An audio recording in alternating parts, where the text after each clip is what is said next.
Компания kızlar. Табыс керек болып келген адам.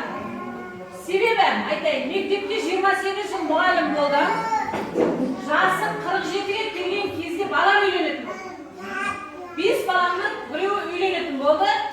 Қалтамдадым, ақша жоқ баланы үйлендіретін, кредит алдым. Ондай балғас бастарында бұл жерде үлкен кісілер отыр. Балдарын үйлендіргенде кредит алсыңдар ма? Манағы құттақанда 50 мың айлықтың шетінен банкке апарып берген кезде ішінде ит тырнағандай бола ма? Болады. Сөйттім енді. Манағы құтта 50 мыңның жартысын банкқа апарып берем, уже дым ақша алмай қалады ғой. Тағы балдарым бүйтіп тұр, бұл ер жетіп. Содан кейін мен жұмыс іздеп кеттім қыздар. Тағы 2 мектепке бардым. Сонда қосылғаны 10 мың теңге, 60 мың теңге ақша жеткен жоқ, осыдан 11 жыл бұрын. Сосын амал жоқ, біреулер айтты, осындай сетевой бизнесте ақша бар. Кел, үйретем дедім. Күшті дедім. Өзі үйретем деп тұрса, неге бармасқа? Барайын деп бардым, қолыма блокнотымды, ручкамды алып, Арифлем деген компанияны білесіңдер ме қыздар? Сонда бардым. Соның күнде сабағына қатыстым. Мен ойладым, бір жерге мамандық алатын болса, обязательно оқу керек деп ойладым. Дұрыс па менікі, дұрыс емес па білмеймін мен. Қалай ойлайсыңдар қыздар? Менің күнде сабаққа барғаным дұрыс па, дұрыс емес па? Дұрыс болды, дұрыс айтасыңдар. Соның арқасында 11 жыл болды мен мына жерде жүрмін. Оқығанның арқасында. Арифлемде мыңдары шүкірлік именно соған барып оқып алдым. Бірақ маған табандым ұнаған жоқ. Себебі мен ол кезде тым боямын. Жалғыз помадым болады, оны шимен шөппен шыққанша бүйтем, болды, вообще боямайды. Сосын ойладым, мына бояуды не істеймін? Сата алмаймын, дым сату қарлайды, әлі сата алмаймын. Просто маған әлі жерде үйреткені, директорының, апай, сіз деген күш жасайсыз, күшті лидерсіз деп мақтайды. Сосын мен күшті лидер шығармын деп мақтана берем. Аламды затты үйге әкеліп қоям. Манағы затты қаржы каталса үйге әкеліп қоям. Сатайын десем, өтпейді, ылғи қоям. Өзі мектеп гимназиясында жұмыс жасайын, мұғалімдерге, балаларға апарсам, ақша жоқ, мұғалімдер әріп беймәді. Ол бет ауыз кесек кеткен кезде менің жүрегім тым қатағашы. Ойбай, мына өтпейтін зат екен ғой, сетевой бизнестің заты өтпейді екен ғой деп ойладым. Тек адамдардың соңынан қуып жүру керек шығар деп ойладым. Адамдардың соңынан қуып жүріп әкеліп кіргізесің, бір айдан кейін қайта шығып кетеді ғой. Манағы затың жамандай.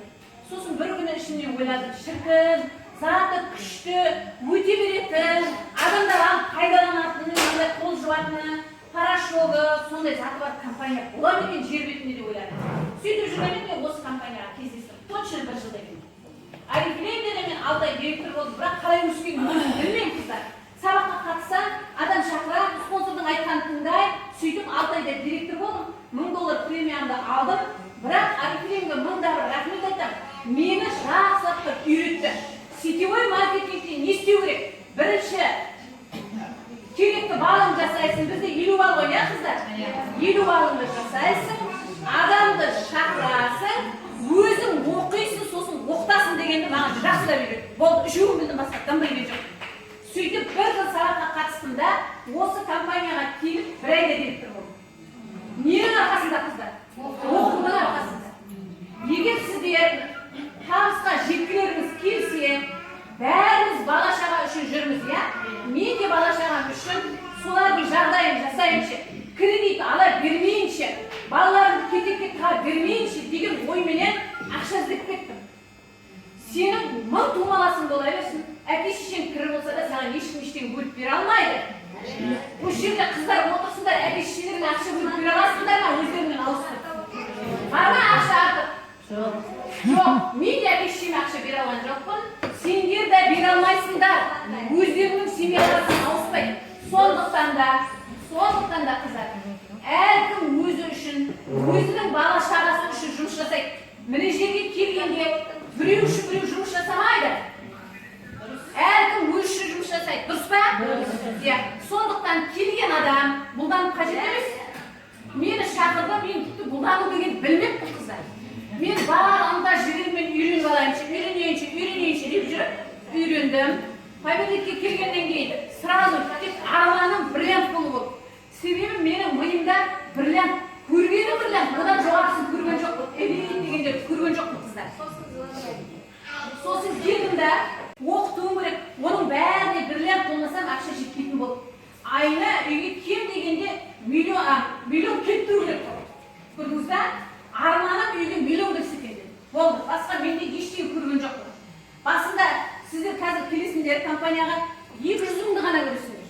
200 мыңнан артық көре алмайсыңдар. Себебі 50 мың, 60 мың айлық жүрген адам бұдан артық ақшаны көрмейді. Көру үшін оқу керек. Адамның мына ойы өссе, көп ақшаны көреді. Ал көп ақшаны миға кіргізсе, подсознание деген болады. Соған кіре береді, жақсылықтың бәрі кіре береді, сол орындалады. Қазір сен қандай жағдайда жүрсің, бұрын не ойладың сол. Егер сен қазір кедейсің ба, бұрын сен соны ойлағансың. Қазір сенің күйеуің жақсы ма, бұрын сен жақсы күйеуді ойлағансың. Енең жақсы ма, жақсы енені ойлағансың. Ал сенің енең апчарқы ма, онда апчарқы енені ойлағансың. Шынымен де солай қыздар. Егер сен болашақта керемет жақсы мүмкіндік алғың келе ма, соны көз алдыңа елестетіп, мысалы бриллиант болғың келе ма, бриллиант күнде алдыңа елестетіп, дәптеріңді ашсаңда бриллиант, туалетке барсаңда бриллиант, үйіңдің маңдай жерің бәріне бриллиант көз алдыңа елестетіп, подсознанияға кіретіндей қылып қою керек. Подсознание деген мына мойныңнан төмен қарай бересің сен. Ойлайды, күндегі ойың мынау сознание, ойлайды, сосын кіріп кете береді екен. Даже сен телевизордың алдында жаттап ұйықтасаң да, телевизордағы нәрсе сенің бойына сіңе береді екен. Сосын сенің болатын болашағың сонымен орындалады. Баланы үнемі ужас киноның алдына жатқызып қоятын болсаңдар, балалары ужас болып шығады. Естеріңде болсын. Оны мен ойлап тапқан жоқпын. Ол кітапта психологтың әңгімесі солай. Мен сосын енді осы күндері ойлаймын ғой, оқып, сөйтіп жүргенде ойлаймын. Мә, сонда мен тек қана бриллиант көрген екенмін ғой. Арманым сол болу керек. 5 жылда болдым да ғой. Қыздар, мына қыздар айтып жатыр ғой, холодный контакт дейді, иә? Теплый контакт дейді. Олардың барлығы теплый деген сенің таныстарың. Осы жерде міне енесін, мамасын, келінін, арысын алып келіп отыр да. Бұл теплый танитын контакт. Сосын біреулер танымайтын адам. Мысалы мен мектепке келей мұғаліммін. Мысалы жағдай қызыл қолымды қызыл краскамен краскілеймін, жарымда 300 теңгенің обойы, киімім шамалы, сөйтіп жүрген адамға теплый контакт келген жоқ. Туған апам да көрген жоқ қыздар. Сондықтан мен манағы көшеге шықтым. Танымайтын адам. Бір директорым Ләззат танымаймын. Бір директорым Түймеш Амангүл танымаймын. Бір директорым Түймеш танымаймын. Қараңдар. Танымайтын 5 директор, 5-еуді танымайтын холодный контакт. Көріп отырсыңдар ма? Сонда холодный контактымен жұмыс жасасаңдар да күшті жұмыс жүрек. Тек таныстарын соңынан қуа бермеңдер. Таныстар басында шалқаяды. Содан кейін бар туған апам 6-шы директор болды. Туған апам мен. Неге? Қыздар, неге? Себебі ол бүйтіп глазоктан қарап отырды. Жағдай қалай? Жақсарды ма? Көрдіңдер ма? Туған бола берсін. Қарап отырды. Содан кейін барып кірді. Еще оны тартасың бет. Бұзау ұқсат тартасың. Ол артқа кетіп жасамайым деп. Оны қайтадан тартасың. Сөйтіп жүргенде қара деңгей құрып мына белің үзіледі қыздар. Сондықтан сендерге айтатын холодный контакт жақсы бар. Мына жастар қазір Инстаграм, ВК, Одноклассникпен жұмыс жасап жатырған. Молодец жастар. Заман дамыды. Баяғы заманы тез. Күннен күнге өсіп жатыр. Солай ма? Бүгін уже ойлап таптым ба біз затты? Ертең басқасын ойлап тауып жатыр. Сондықтан мына заманда, мына мен сияқты үлкен адамдар, жастарға көбірек көңіл бөлуіміз керек. Жастар жасау керек ойлайсыз. Көрдіңіздер ме? Бұлардың миы күшті. Баяғыда әжемдер әріп танымағанда ту әжем тупойсың дейтін едік қой. Қазір менің немерем маған тупойсың деп тұр. Себебі біз Инстаграм дұрыс білмейміз. Действительно шылағым келеді кейде. Неге мен білмеймін, неге мен жасамаймын? Жасауға болады. Просто өзіміз еріншекпіз. Ой, мен білмеймін деп еріне береміз. Бізге де жасауға болады. Міне компьютерді үйрендік, сотовый телефонмен жұмыс жасап, чат ашып, WhatsApp-пен жұмыс жасап сөйтіп жатырмыз. Ләззат, дальше біздер де жасай аламыз. 60 жас деген дымды емес, өмір енді басталып жатыр. Баяғыдан бері балаларымызды үйлендірдік, күйлендірдік, өлім өшіп жүрдік. Енді жұмыс жасауымыз керек қыздар.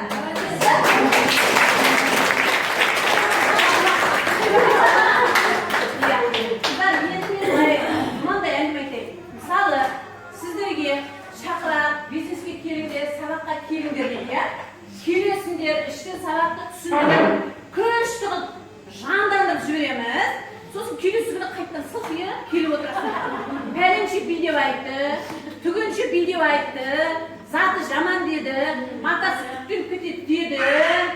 Келме сондай сөйтіп айтама, қой, қабірлік жаман екен деп келіп отырады. Сонда неге ол видео айтады? Неге ол адам даладағы дым білмейтін адамның сөзіне еріп? Қараңдар, иә?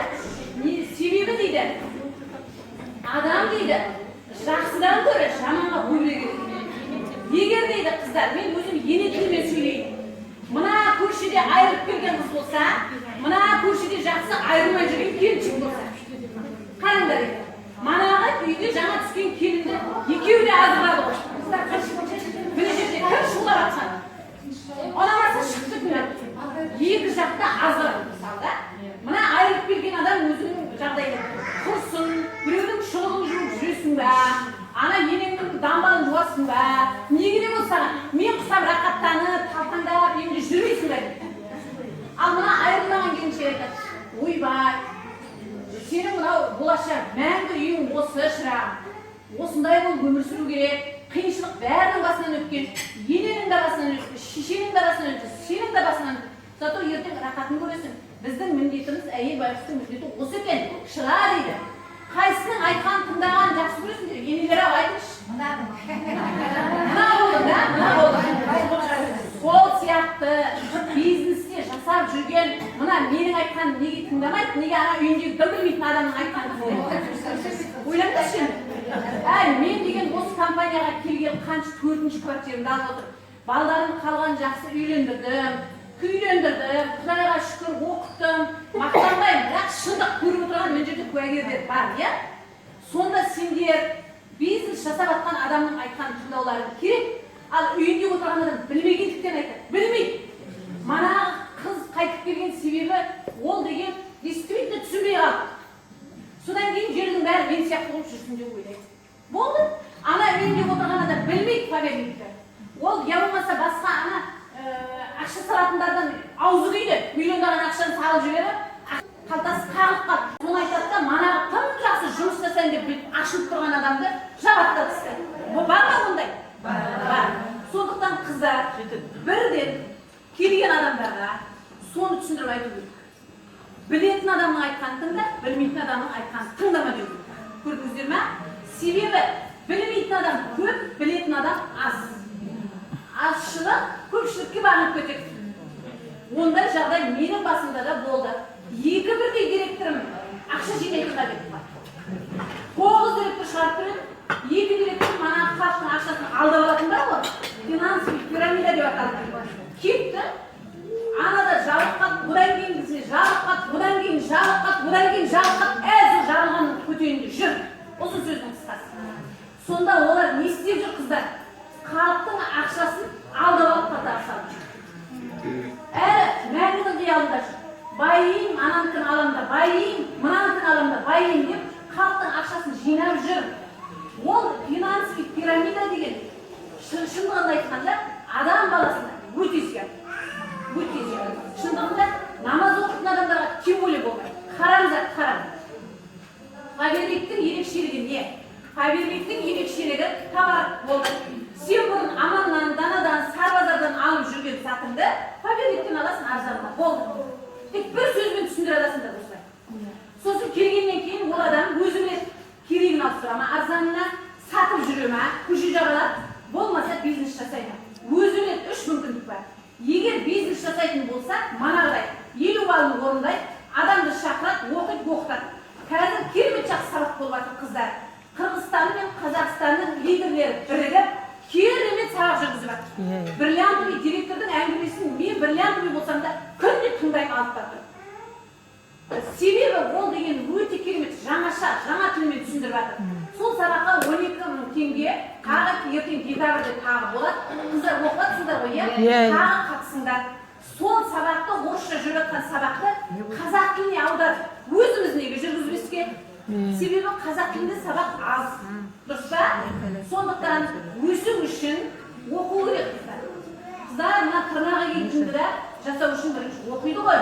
Былай қарағанда қандай тырнағы келген. Мына шашты қию үшін де оқиды ғой. Оқима? Тамақ пісіру үшін оқима? Ал мына жерден миллион ақша қайда, торт қайда, Ералы қайда деп жүгірмейді Кәмшат-ау. Себебі сен Инстаграм білсең, Ералыда отырып, бәрі жан-жақтан жұмыс жасайсың. Инстаграм білмегенсің, бір күн өзенге кетіп баратады, бір күн Ералыға кетіп баратады, бір күн Жетібайға кетіп баратады. Баяғыда мен де сөйткенмін. Bir gün video, bir gün şekbe, bir gün güzel sütüp жүріп жұмыс жасап бірләніп болғанбыз. Мына Кәмшатпен бірләніп болғанбыз сөйтіп шауып жүр. Ал ертең жап-жаңа келген қыз үйде отырып бірләніп болады. Заман сондай себеп, оған өкпе жоқ қыз жастарға. Сондықтан жастардың заманы келді. Жастар үшін қозғалақтаймыз.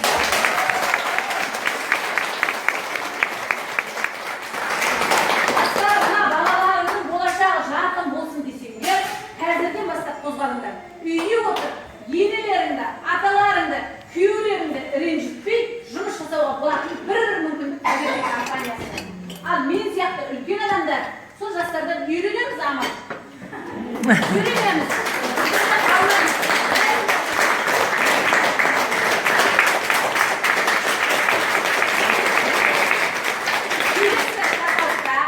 Мына Кәмшат сияқты бірнеше адам директор болып, мана 500 мың ақшаны алуына мен тілектеспін. Жаңадан тіркеліп жатқан адамдар миллион алады қыздар. Жаңадан тіркелген адамдар. Ау. 500 мың теңгені Қырғызда 4 айда, Қазақстанға 2 айда алып келді. Сондай сөз. Иә. Қыздар, міне қазір келдіңдер. Бұрыннан жүрген адамдар директор болса, бұрын директор болмаған адам, мана Кәмшат сияқты 500 мың алады. 2 айда директор. 2 каталогта беріп жатыр. 2 каталогтан кейін береді. Ал Қырғызстанда 4 каталогтан кейін беріп жатыр. Кейбір Монғолия сияқты мемлекетте вообще жоқ, нөл. Көрдіңіздер ме? Бізге қандай керемет. Біздің Қазақстанда түгел зат бар. Россияда не бар, соның бәрі бізде бар. Өзбекстанда ондай емес. Қазақстанда зат деген апарзан, парашют деген 1000 теңгеге аласың. Өзбекстанда парашютты 3000 теңгеге аласың. Солай ма? Алатау дегенді оқиды 8000 теңгеге аласың дейді. Бізден 2000 теңгеге Алатау деген оқидың 100-ін алып кетеді ғой. Мысалда, бірақ шекарадан өткізбейді. Қыздар, бізде зат деген өте арзан. Заттың бәрі мүмкіндік деген күшті. Тек жасау керек болды. Тек өзіне сенуің керек. Спонсорға сенуің керек. Компанияға сенсең де сенбесең де өздерің біліңдер. Компания ешқашан ешкімді алдап көрген жоқ. Мен 11 жылы жұмыс жасап қалатын, бір рет мені алдап көрген жоқ. Бірлен сақина берем деді. Берді. Америкаға барасың деді. Бардым. Дүниежүзінің біраз жеріне бардым. Рахмет оған компанияға. Ақшасын ақшалай беріп жатыр. Подаркасын подаркалай беріп жатыр. Адамдардың өзі алдап кетеді компания. Ал компания ешкімді алдамайды. Шынымен адамдар алдайды. Кірет шығады. Кірет шығады. Қойды қамағандан қорадан қойды өзінен шығып кетсе. Ет шығарғанда шығады. Дұрыс емес пе мен? Вот сендерге есік ашып жатқан қора емес сол күнде кіріп шығып. Бұл деген дұрыс бизнес, дұрыс жұмыс. Жасасаң жұмыс. Жасамасаң онда өздерің біліңдер. Сондықтан келесі каталогта бұдан үлкен, бұдан да үлкен залда бәріміз бірігіп, бірнеше директорды бірігіп құттықтаймыз. Соған сенімдіміз.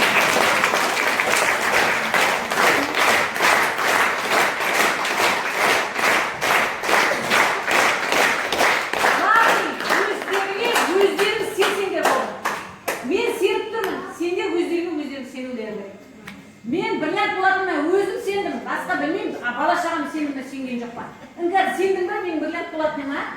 Отырған менің келінім жағын бір жерін бастап тұрған. Осы келінді алам деп мен кредит алдым.